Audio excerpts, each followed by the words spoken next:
When life knocks you down, and life will knock you down, try to land on your back. Because if you can look up, you can get up. Welcome to Fire with Dr. Ninja Turtle.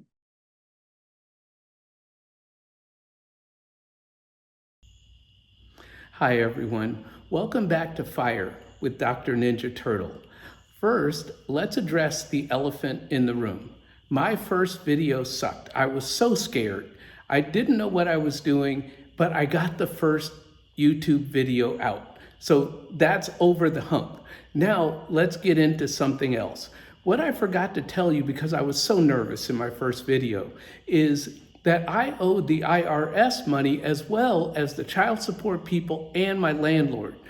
Besides that, I had a car repossessed and all my credit cards were in default. So I had to start from scratch. I had to rebuild my credit.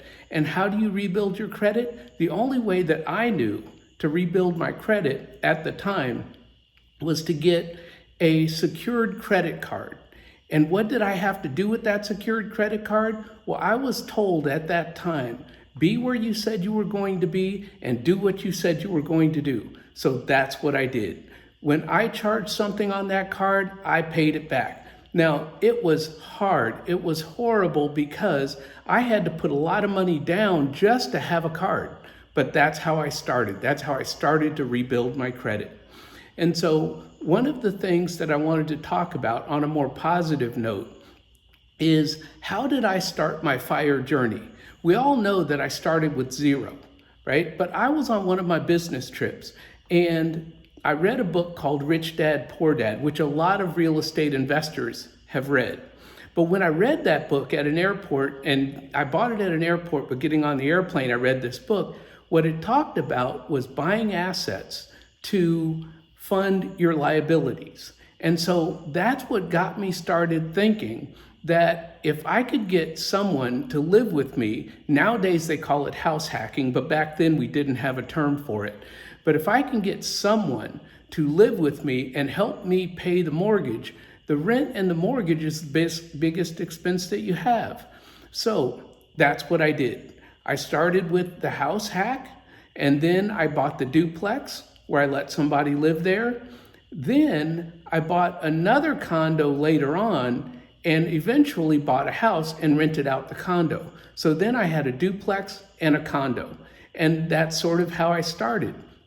So what I want to tell you is Rich Dad, Poor Dad, fabulous book. Love it. And I still use it today. Today I buy assets that fund my liabilities.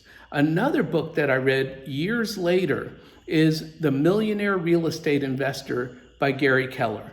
And he had 4 principles in this book. And those 4 principles are think a million, think like a millionaire.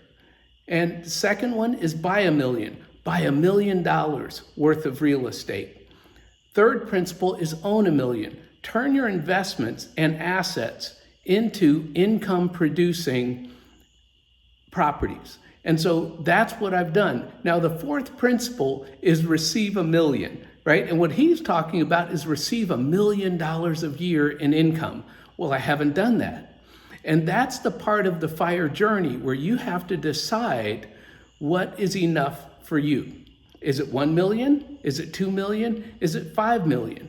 If I can get there, you can get there. And so I want to leave you with this. The quote of the day: think like a millionaire, hustle like you're broke. That's what I've done all these years. And as I end my video, I want you to remember, never let your past determine your future.